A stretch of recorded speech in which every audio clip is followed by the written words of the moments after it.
Hey everybody, this is Jason back at you with another Friday the 13th review. This time I am going to review Friday the 13th Part 7, The New Blood. Um, and I see a lot of fans actually, they like this one. They finally have a person to go up uh, against Jason that has special powers. So Tina, which is played by Laura Park Lincoln. Um, she actually has uh, telekinesis powers, and she also has the ability to look into the future. So you'll notice in this movie that she has seen the death, I believe, of just that one guy. That it was his birthday party, and he got killed out in the woods. Um, so basically, in the beginning of this, it's outstanding in the fact that they have Crazy Ralph. If you guys didn't know that, the uh, narrator in the very beginning is Crazy Ralph, and it's a pretty cool intro. And then you are flashed back down in the lake of you see Jason down there in his watery grave where Tommy had put him. So I thought that was pretty cool. You then flash into a family, a little girl, which is Tina, and her mom and dad having an argument. She, is upset at him, so she's continuously saying, I hate you, I wish you were dead, and she uses her powers to take the dock, and it falls on him, and he falls down and he dies. So when that happens, she screams, and she's awoken up from a dream. So she had been thinking about this, but this had happened some years before this. She's been seeing a doctor, and you'll meet him, Dr. Cruz. It's funny. It's Dr. Cruz was the guy that was on Weekend at Bernie's, so it's kind of funny when you think about that. She's been seeing him for a long time, and the next step in her to get over her father's death is to go back to their, I guess their summer home or something like that. It's the home on Crystal Lake that they spent time at. And they're going to spend some time with the mom, Tina, and Dr. Cruz. And they're going to continue looking into,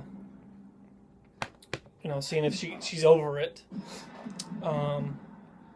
Then we also are introduced into another cast of characters next door. Like every other movie, it seems like at this point. No, this time there is no counselors.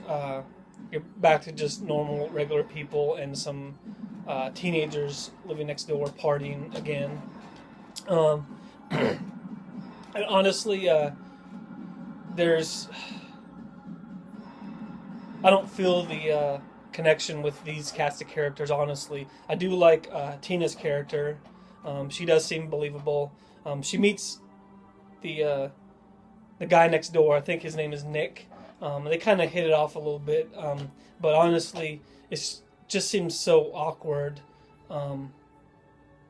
Them two together, it just doesn't seem too believable that they would like each other. But he gives her a chance, and you see a couple of awkward moments in the very beginning,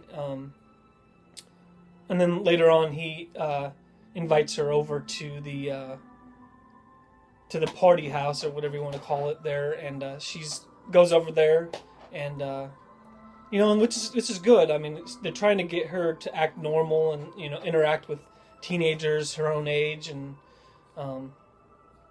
so what happens before that actually is she goes out to the lake by herself, and she's reminded of the scene of where her father is killed, and she's very sorry. She's so sorry, and what happens next is she's trying to awaken him with her power. Unfortunately, she wakens Jason up. So there's Jason again up there, floats to the top. It's pretty cool, to see him like that. It's just unfortunate the way that they had to do it. I guess that's the only way you can do that. But so Jason's up there. She passes out. He walks away, and they find her there. So again, Jason goes one-on-one with everybody in this group. Again. I'm trying to think if there's any pretty good kills. You got a weed eater type kill, which is pretty cool. I do got to mention that this is the first film out of the series that introduces Kane Hodder as Jason. And by many fans, he is, when you think of Jason Voorhees, you think of Kane Hodder. In everybody's, in their aspect, he plays 4 Jasons. 7, 8, 9, and 10. So I guess you could think that. There's not many Jasons I don't like, honestly. But you see Kane, he obviously is a bigger guy. And so at this time, Jason is huge. Which is fine. I do like the look of Jason here. The mask, you do see the damage done from the boat in the previous film.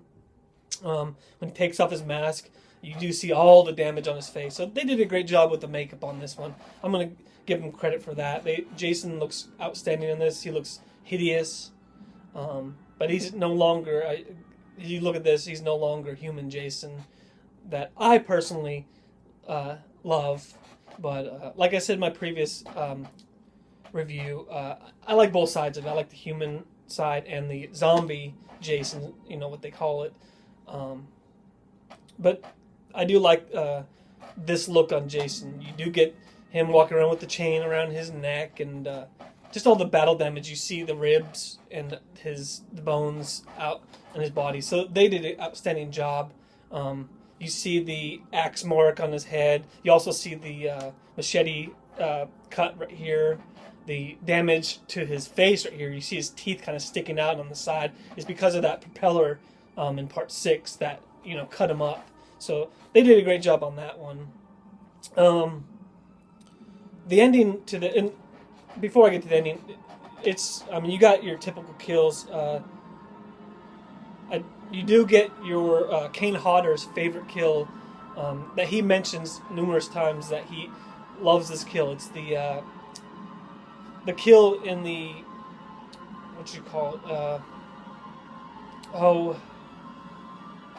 sleeping bag. He takes the sleeping bag and he hits it over the tree and she's dead. It's supposed to be a little bit longer than that. I thought it was clever, but there was a lot more kills that I'm surprised he wouldn't think that were better. But it was clever, and they brought it back later on in the series just for a little flashback, for that. So at the ending of it, you see a lot of the telekinesis powers on Jason. You see him getting hung up in the house. Kind of remind me of the barn scene in part 3, so I did like that part of it. And at the end of it, the house gets blown up, and it's very, very dramatic. And at the end of it, you see the police over there, and they pick up his broken in half mask, and that's it. I mean, it's a strong movie. If I was to rate it out of 5 Jason masks, I'll have to give it a strong 3. Very, very strong 3. I do recommend it. To me, this is one of the last, what I would consider the original set. There is part 8 next. I'll go over that next. But it just seems like after this one, it's never the same again. In my opinion, everybody has their own opinion, but so yeah. Again, strong 3 out of 5 Jason masks. Recommend it. Let's see, is there anything else I can go over really? The director is John Carl Buechler. He did a great job on it. He kept the series alive, and you do get the old feeling of Jason again. So outstanding job by him. And of course, the music, the continuation of the music by Harry Manfredini. Without him in the series, I don't think there would be much of a series. You know, the music just makes a lot of the scenes happen. You know, it's outstanding work. And that's basically it. Again, 3 out of 5 Jason masks. Recommend this one for anybody that hasn't seen it. Go ahead and see it. Don't skip it. Hopefully you guys are doing good. We'll be back shortly with another review. Next up is Jason Takes Manhattan, and we'll see what I think about that. Okay? Everybody have a great day, and we'll talk to you soon. Okay?